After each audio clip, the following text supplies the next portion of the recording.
Welcome back to Let's Talk About It. And on today's episode, we're going to be answering some of your questions. No, Sean's not single. Thanks for joining us today. Every now and then we're going to go through some of the questions that you send in to us, just to give you some feedback on some of the things that you might not have been clear on or whatever. So today we have, what do we have? We have 4 or 5 good questions here. So Sean, do you want to take it away? The first one is, do I need an antivirus? So that's an easy one. The simple answer is yes. Yeah. And I would say today more than ever, since the start of this whole pandemic that we're in, things have gotten much worse in cybersecurity, and there's a lot of malware that's going around out there. So absolutely, you need an antivirus, but more than that, you need a properly managed antivirus that is normally checked to make sure that it's updated at all times. Because an antivirus program is really only as good as its updates. Yeah, that makes sense. And also someone watching it, right? Similar to your alarm system in your house. Right. If nobody's watching that on the other end, monitoring what's going on, then what's the use of having it?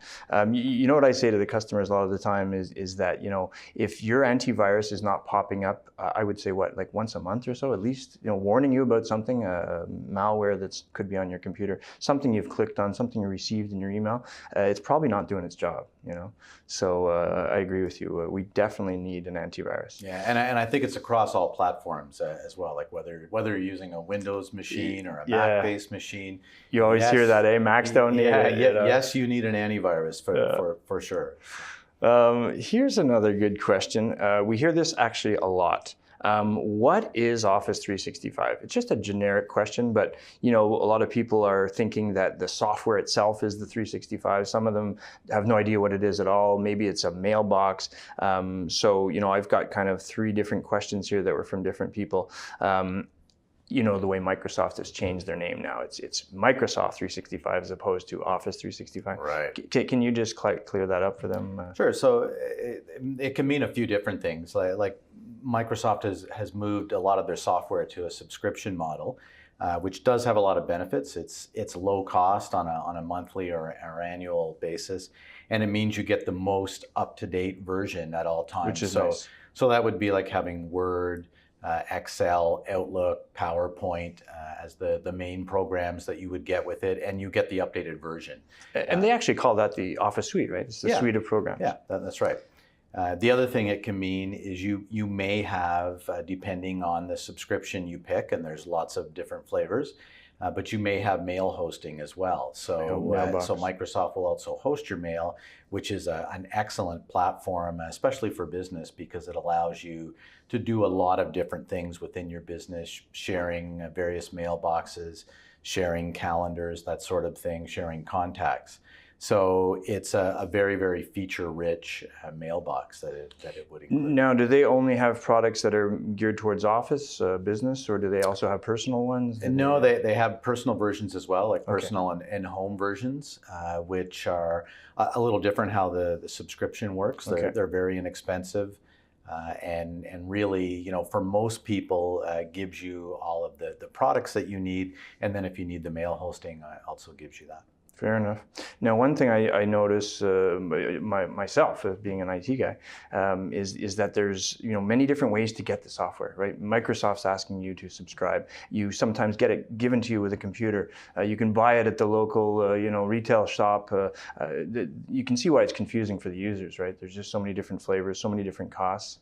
I think that most people should reach out to their IT guys to ask them. What is it exactly that I need? What product? What price point? It's very confusing to them, I feel. Yeah, your IT professional will be able to give you a good recommendation to make sure you get the appropriate product for what you want to do. And especially today, over the last year or so, Microsoft Teams is also becoming a big part of that. Agreed, for video chatting and such. Yes. Yeah. Similar to Zoom, it's Microsoft's version, right? Exactly. Another thing that we hear a lot of is that, they may have purchased the wrong version, in the sense that, imagine you need to now connect to your mailbox that's hosted with Microsoft, but you got the student version perhaps of Office, which doesn't actually have Outlook in it. So now you're stuck and you can't connect to that mailbox except in a web interface. Right. So agreed. Let's get them to talk to their IT guys and their service providers. Yeah, there's quite a few flavors there, and there's very simple ones too for companies that want a low cost option to be able to give mobile workers access on their phones only. True. There's options for that as well, which are a very low cost. Yeah. This brings us to our next question. We're talking about maybe productivity in the office. We're trying to get more productive. We're trying to do things a little bit differently. This question pertains to dual monitors. Do I really need that? Most people are used to having their, whatever it is, 17, 19, 21-inch little monitor. Now you try to convince them to get two 24 or 27-inch screens. Most people are overwhelmed by this, right? Like, do I need that much real estate?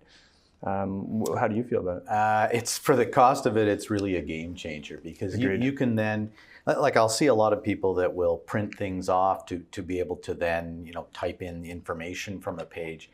When you have two monitors, it's very easy to work with. You can drag your windows across to either monitor, and you can be viewing one while you're typing into the other. So for productivity, it's hard really, to beat, right? It's really a game changer. I couldn't go back to a single screen now. No, I wouldn't be able to work on a single screen at all. So whether you're working at home or in the office, two monitors is a game changer. Even if they're not large monitors, it really increases your efficiency. Yeah, fair enough. One of the challenges with that, I think, is when you now want to plug them into the computer. Frequently, the computer might not even have dual head video card. You can't plug in two screens, so that could be an issue. Sometimes we have older connectors on the computer, so we need an adapter to make the new ones work. The cables, they don't always come with all the different cables, so you have to figure all that out. So again, we're gonna guide them to talk to their managed service provider to find out what exactly they need in that regard. But by far, having two screens is a huge advantage today, I think. Another question that comes out here is do I still need to print? That seems like a bit of a fabricated question, if I had to say, but do we really need to print any longer? I mean, there's obviously still a lot of printing that goes on, but things have changed, quite a bit. Documents now are being signed online. Yeah. So I think most companies should really take a look at what they are printing and how much printing they do. I see a lot of companies that appear to do excessive printing, which is it's a cost for the printer, a cost for the paper, a cost for the toner supplies. So it is a big cost, and it's certainly less efficient to be able to move around. If you want documents signed and multiple people have to see them, very, very easy to move them around electronically in email and other electronic methods where you save it onto a cloud-based storage area or something like that. But I think it's one thing that a lot of companies should look at, again, for trying efficiency to streamline, and cost. get rid of some.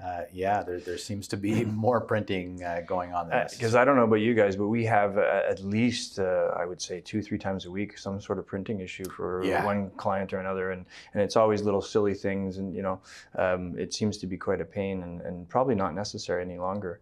Do you have a list of any questions on your... from the mailbag on your side? I think that's answering all the questions that we have right now. Wow. Well, thanks again for joining us on this week's edition of Let's Talk About It, and we hope to see you next time.